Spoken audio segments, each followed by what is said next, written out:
કાપતા હતા તો ચકોડીઓ આવે ને એ ચકોડી ફાટી તો છે ને એમને આ 2 આંગળીમાં છે ને બહુ વાગી ગયું છે. એટલે લોહી નીકળ્યું એટલે લોહીમાં બહુ દેખાય નહીં. મને તે પહેલાં તો એમ જ લાગ્યું કે મને બહુ વાગ્યું નથી, થોડુંક જ વાગ્યું છે. પણ જ્યારે આંગળી આમ સેજ ઓલી વાળીને પછી ખબર પડી કે બહુ જાજુ વાગી ગયું છે. એટલે પછી તરત તો નહીં ખબર એટલા બધા પાસ નહીં, મને બીક લાગે હંચું. એટલા બધા પાસ મને ચક્કર ચડશે.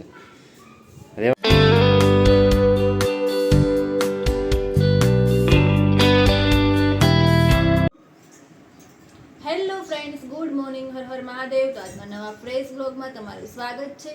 તો આજે વ્લોગ સ્ટાર્ટિંગ મેં કર્યો છે કેમ કે આજે કાંઈક વાત અલગ છે. હું વાત કરવાની છું કે આજે શું વાત કરવાની છું. એમાં એવું છે કે કાલે એક એવું થઈ ગયું કે નીતિન કામ પર ગયા હતા અને ત્યાં એમને છે ને મશીન આવે કામ ઉપર ને જે એમને કામ કરવાની મશીનની જે ચકડી આવે ને જે લોખંડ કાપતા હતા તો ચકોડીઓ આવે ને એ ચકોડી ફાટી તો છે ને એમને આ 2 આંગળીમાં છે ને બહુ વાગી ગયું છે.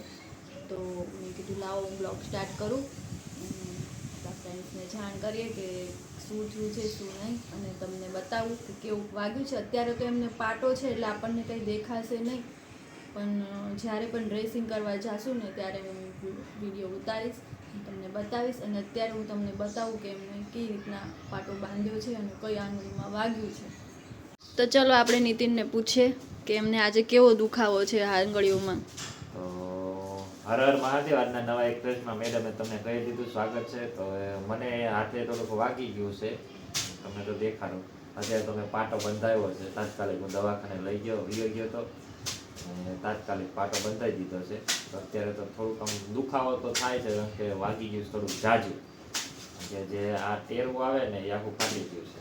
ચકડી કટિંગ કરતો ને એટલે ચકડી ફાટી એટલે એક કટકો આગો ઉડ્યો ને એક કટકો મારી બાજુ આવ્યો.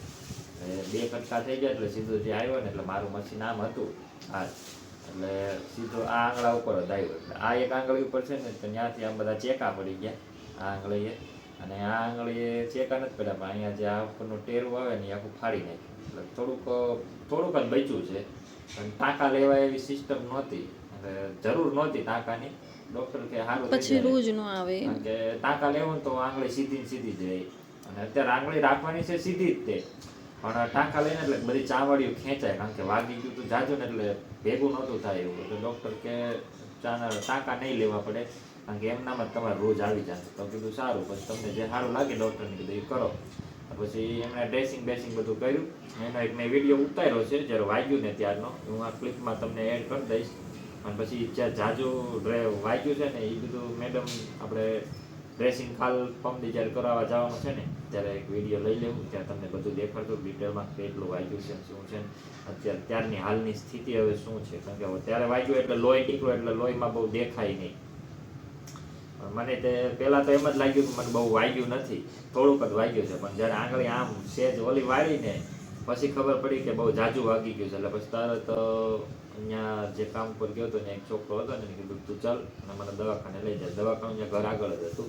પછી અહીંયા લઈ ગયો, પછી ડૉક્ટરને ફોન કર્યો તો દવાખાનું બંધ હતું. એટલે પછી આવ્યા અને ડ્રેસિંગ ને બધું કરાવ્યું અને પછી હું આવી ગયો ઘરે. પછી બસ આ રીતનું આવું થયું છે મારી સાથે. તો હમણાં બ્લોગમાં થોડુંક કેવડાવશે એડિટિંગ ને બધું કરવામાં, તો તમે સપોર્ટ તોય તે ડાબો હાથ છે એટલે વાંધો નહીં આવે, પણ તોય થોડીક તકલીફ તો થાય. આવું છે. ઓકે તમારું પણ લેશું. ઓકે તો ચલો અત્યારે જો બપોરના 12:30નો ટાઈમ થઈ ગયો છે ને મેડમ રસોઈ બનાવે છે. કીધું કે રસોઈ બનાવો. હું બનાવે કોને ખબર છે? શું બનાવો છો મેડમ? રોટલા બનાવો છો? તો ખાલી રોટલા જ ખાવાના, બીજું કાંઈ નહીં? ના, એમાં એવું છે બધું બની ગયું, ખાલી એક રોટલો બનાવવાનો છે. હું બનાવ્યું? ભાત બનાવ્યો અને કઢી કરી, સફેદ કઢી અને બાજરાનો અને ઝાડનો મિક્સ રોટલો. સારું, લો તો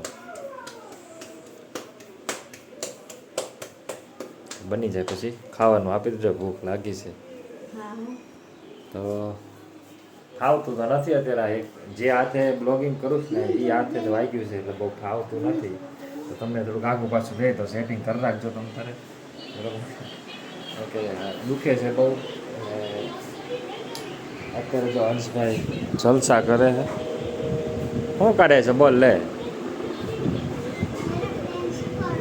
બધા જલસા જ કરે ને, તારી જેમ તારે વેકેશન છે તો એ બધાને વેકેશન જ હોય ને તમારા ફ્રેન્ડ્સ હે તો જલસા જ કરે ને. તો શું કરેશ? હિંચકા ખાશો? બરાબર, હંસભાઈ હિંચકા ખાય છે. અને અત્યારે વાતાવરણ એવું છે, ઘડીક તડકો ઘડીક વાદળા, ઘડીક તડકો ને વાદળા. તડકો એવો તીખો પડે છે ને આપણી આંખું ન ખુલે ને એવો તડકો પડે છે. ઘડીક વાદળા થઈ જાય, ઘડીક તડકો પડે છે. આવું આજનું કામકાજ છે. હવે ભૂખ લાગી છે, મેડમ બનાવે છે રસોઈ, તો કીધું હાલો બની જાય પછી જમી કાઢવીને આરામથી તમને મળજો. બરાબર, હાથ દુખે એટલે બહુ થોડુંક કેવડાવે છે, પણ ચાલશે. જોઈએ કાલ ડ્રેસિંગ કરાવવા જઈએ ત્યારે શું કહે છે શું નહીં ડૉક્ટર. બરાબર, તો ચલો અત્યારે જમવાનું થઈ જાય પછી તમને મળીએ. હંસભાઈ ખાય છે ખાંડ અને ભાત. હા, હું બીજું શું ખાસ? કાળી ધરાક ખાઈશ છો? દેને એક દે ને કેવો સમજ તારી એઠી નહીં ઓલામાં જ દે એક દે ન દે. હા ન દે તો પણ મેં ભલે ખાધી તો એક દે ને તમ તાર પણ એક તો દે. પોત પોતાનું એમ કે તમે તમારું ખાઈ ગયો હું મારું ખાઈ. એક તો તેમાં દીકરો બોડાયો લે દીકરો એક લવ એક તારા હાથે જ દે તારા હાથે તો એક લવ લાય દે એક તો બસ ત્યાં ભૂલી ગયા. શું કહેતા હતા બોલો?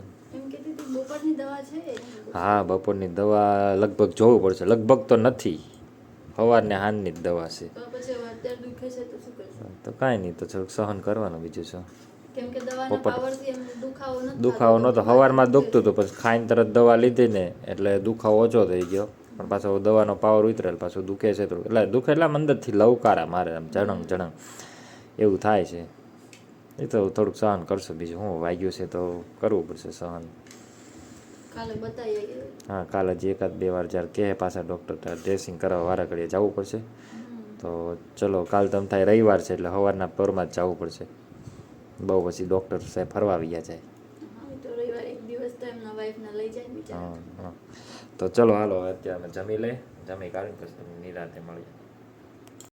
તો ચલો અમે છે ને જમી કાઢીને શાંતિથી બધા સૂઈ ગયા હતા. અને સૂઈને અત્યારે મસ્તીનો પવન આવે છે, ઠંડો ઠંડો પવન આવે છે. તડકો પણ તોય પવન સારો આવે છે. તો અમે ઉપરનો માળ છે ને ત્યાં જ અમે હિંચકો ફિટ કર્યો છે. તો અમે અત્યારે ત્યાં આવ્યા છીએ અને મસ્ત પવન આવે છે. તો ચલો તમને દેખાડું હિંચકો અમે કલર કર્યો તો મેડમે કીધું કેવો કલર કર્યો છે. અને હિંચકો આપણે કમ્પ્લીટ કરી નાખ્યો છે. તો ચલો હું તમને દેખાડું. તો ચલો જો આપણે હિંચકો થઈ ગયો છે કમ્પ્લીટ ને હિંચકો લગાડી દીધો છે આપણે અહીંયા. અને થોડોક હજી ઊંચો પડે છે તો હજી એક કડી લાવવી પડશે આવી, ત્યારે નીચો થશે. એટલે અત્યારે તો વાગ્યું છે તો મારે કેમ લેવા જવું, તો જોઈએ એકાદ બે દીમાં જઈશ કંઈક બહાર આંટો બાટો મારવા કોકને લઈને તો લાવી દઈશ ને થોડોક હેઠો હિંચકો કરી નાખીશ. હંસભાઈને હિંચકો કરતા હતા. હંસભાઈ જો જલસા કરે છે. કેમ પણ એને મજા નથી આવતી? હા મજા નથી આવતી. હિંચકો કોક નાખે ને તો મજા આવે એવું છે. તો હિંચકો તો મારાય પગ નથી પોગતા, તો એના પગ તો ક્યાંથી પોગે. બરાબર, તો જો આ રીતનો આપણે હિંચકો કલર કર્યો છે ને કેવો મસ્ત લાગે છે. ગ્રે અને બ્લેક કલર સારો લાગે છે. અને પવનની વાત કરું ને તો આમ જો અત્યારે મસ્ત પવન આવે છે અહીંયા અમારે બાલ્કનીમાં. અને જોરદાર પવન આવે છે. અમને બેહવાડ્યો છે આખો. ચલો બેહવા દો. અત્યારે જો બસ અહીંયા હિંચકો બેઠા છીએ શાંતિથી. પવન સારો આવે છે મસ્તીનો. અને કાલે 5 વાગ્યા પછી પવન સારો હતો. આજે પણ અત્યારે 5 વાગ્યા પછી પવન સારો છે. તો બધા બેઠા છીએ. મેડમ કાંઈ બોલે તો પૂછી જાય. કેમ મેડમ શું કરું? બસ મજા આવે છે તો પવન આવે ને ઉપર તો એમ થાય કે કંઈ નહીં હિંચકો તો નથી આવતો પણ એમ થા બેસી આપણે એમ. હિંચકો ચાલે પણ છે ને પગ બહુ નીચે પગ છે ને જો એના નથી સંભાતા, મારા પગ નથી સંભાતા. એટલે આવી એક કડી લાવીને ફિટ કરી દેવું ને એટલે અંશભાઈ હિંચકો ખાયા કે એને ખાવો હોય ત્યારે. અંશભાઈને તો ઘણા ટૂંકા રહે, હજી નાનો સંતુ એટલે પવન સારો આવે છે અમારો. જો અહીંયા ભાઈ હાઈ ક્લાસ ઘરે ખાલી છે ને અમારે અહીંથી પવન આવે. આ બાજુમાં ખાલી છે, ત્યાંથી પવન આવે, બધી સાઈડથી પવન આવે છે, એટલે સારું છે વાતાવરણ આજનું. તડકો બપોર ઘડીક લાગે 2 કલાક, તડકો બપોર 2 કલાક જેવું લાગે. અત્યારે 5:30 જેવું થઈ ગયું છે, પવન 5 આવે છે. તો ચલો હવે શાંતિથી હિંચકા બીચકા ખાઈએ. હંસભાઈને હિંચકા ખવડાવી દઈએ. નથી ખાવા? કેમ, શું થાય છે? લો અમારો હિંચકો હું બહુ હિંચકા તો અમને હિંચકા તું નાખીને ખવડાય તો નહીં ખવડાય. એટલા બધા પાસ નહીં, મને બીક લાગે હંસુ. એટલા બધા પાસ મને ચક્કર ચડશે. રેવા દે, રેવા દે. એટલા બધા નો પાસ નાખ, મને બીક લાગે અને ચક્કર ચડે મને બહુ. હું હિંચકામાં ન બેહી શકું. ફેર ચડવા બેઠો શાંતિથી ને બેહવાનો હિંચકામાં. તો ચલો હાલો, તમને પછી મળીએ નિરાંતે.